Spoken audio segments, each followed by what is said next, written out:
No, last 5, 4, 3, 2, 1.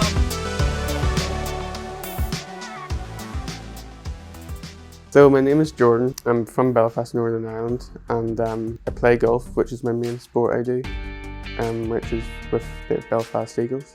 Yeah, I do gymnastics, do football, then I do tag rugby and I do golf also, and different sports. So but this is before COVID started, and then it all shut down immediately.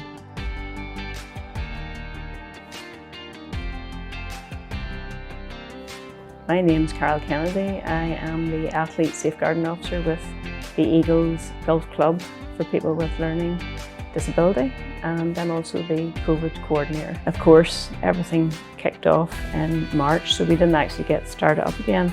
We just communicated with the members and the volunteers and said, look, let's just wait until we can see when it's safe to start again. Of course, we thought that would just be weeks.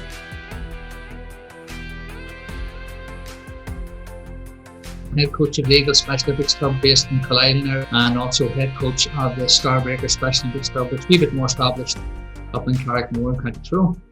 And the initial plan as far as the training sessions was concerned, my daughter Sammy Jo and myself would record a session, maybe 5 or 10 minutes of a warm-up, a few exercises, using just some of our household items. We post that up onto our Facebook page. That worked for the first couple of weeks. And then we threw a bit of a challenge out to the athletes to see if they could send us in, use what they were doing or what they could use at home to train with. And some of them were, to be fair, the initiative was great. The parents got involved and so on. We had athletes out garden and using plant pots with brush shafts across to hop over and use as hurdles and all sorts of things. So I'll be practicing, like sit-ups for that, and for golf maybe just. Sometimes I have one of those putting mats to practice my putting.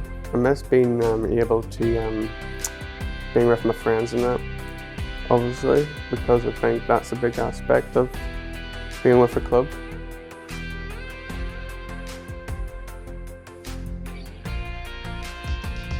So our WhatsApp family group suggested, should we try Zoom? And we just used the 40-minute session. We give the athletes 5 or 10 minutes to get a chat with each other at the start. We then do about a 20-minute session, and then they have about a 5-minute cool down, and then they have another 5 minutes to just banter with each other at the end. We were doing the Zumba classes on a Thursday, and then we had Helen doing our football lads on a Saturday afternoon, and we had Starbreakers running on Saturday morning. So it got to the stage where I was doing nearly more Zoom than I was doing in my proper daytime job. So, and I mean, we're a small club, so the responsibility, the roles always sort of have to go around a small number of volunteers. So it was particularly daunting looking through all that protocol and trying to decide what we're doing. But what I would say to any of the clubs who are put off by that, actually, it's not as bad as you think it's going to be if you just actually work your way through it and you can see a certain repetition in it, and the protocols that you're going to put in place. There's lots of things come up, but it's the same protocols. It is going to be about social distancing, it is going to be about hand sanitising, hand washing, and it's going to be about masks if necessary.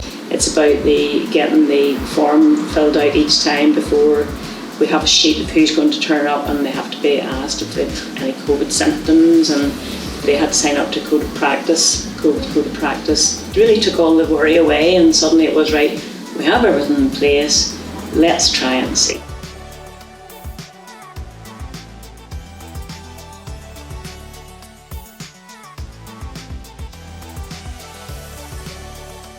following the protocols and steps that were sent out to us from Special Olympics, the first thing was to assemble the safety team. We set up our safety team together. We pulled the guys together on the safety team and had a chat about how we would go about this. And the thought process was, if we can do it, we're happy to do it, we're safely doing it, we're following all the precautions and the restrictions, we're taking the guidance from Special Olympics Ireland.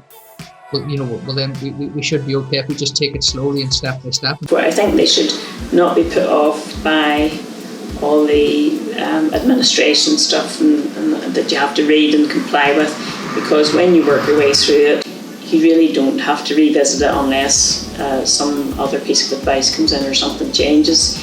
And once you get back out there and you start seeing it in practice, it really is worthwhile to see how much the athletes and volunteers are enjoying it.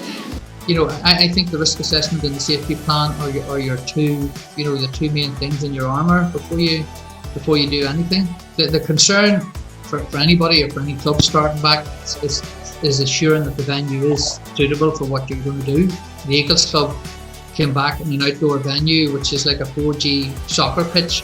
So we had absolutely no problem there designating an area, safety area, and then designating each athlete their own particular area. The only other thing was going out to the driving range that time, seeing what way things were different, explaining that in the car park to the athletes. Look, when you come in here, there'll be a sanitising station.